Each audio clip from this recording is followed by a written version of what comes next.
ఈ అమ్మవారికి తొలి బోనం సమర్పించాకే హైదరాబాద్ లో బోనాల పండుగ స్టార్ట్ అవుతుంది. అలానే ఇక్కడున్న అమ్మవారికి 900 సంవత్సరాల చరిత్రనే ఉంది. Hello guys, welcome to 30 days 30 temples day 28 in Hyderabad. ఇదే గోల్కొండలో ఉన్న శ్రీ జగదాంబ మహంకాళి ఆలయం. ఇక్కడున్న అమ్మవారి చరిత్ర ఏంటంటే, కాకతీయ రాజు ప్రతాపరుద్రుడు ఈ కొండ మీద మట్టి కోటను కట్టేటప్పుడు ఇక్కడున్న అమ్మవారిని పూజించి బోనాల పండుగ చేశారు. ఆ మట్టి కోటను గొల్లవారు పాలించేవారు.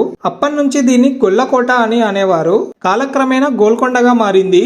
అందుకే హైదరాబాద్ బోనాలు గోల్కొండలో ఉన్న శ్రీ జగదాంబ మహంకాళి ఆలయం నుంచి ప్రారంభమవుతాయి. ఈ సంవత్సరం జూన్ 26న గోల్కొండ బోనాలతో హైదరాబాద్ లో బోనాల పండుగ అయితే స్టార్ట్ కాబోతుంది. ఫస్ట్ వారం జూన్ 26 గురువారం గోల్కొండ బోనాలు, జూలై 13 ఆదివారం సికింద్రాబాద్ లోని ఉజ్జయిని మహంకాళి బోనాలు, జూలై 20న లాల్ దర్వాజాలోని శ్రీ సింహవాహిని మహంకాళి అమ్మవారి బోనాలతో ఒక నెల రోజుల పాటు బోనాలు జరిగి ముగుస్తాయి. మీరు హైదరాబాద్ లో ఉంటే బోనాలను అస్సలు మిస్ అవ్వకండి. ఎంతమంది హైదరాబాద్ లో జరిగే బోనాల కోసం వెయిట్ చేస్తున్నారో కామెంట్ చేసి ఈ ఇన్ఫర్మేషన్ ని ప్రతి ఒక్కరికి షేర్ చేయండి. ఇలాంటి మోర్ ఇన్ఫర్మేటివ్ వీడియోస్ కోసం మన పేజ్ ని ఫాలో అవ్వండి. Thank you all.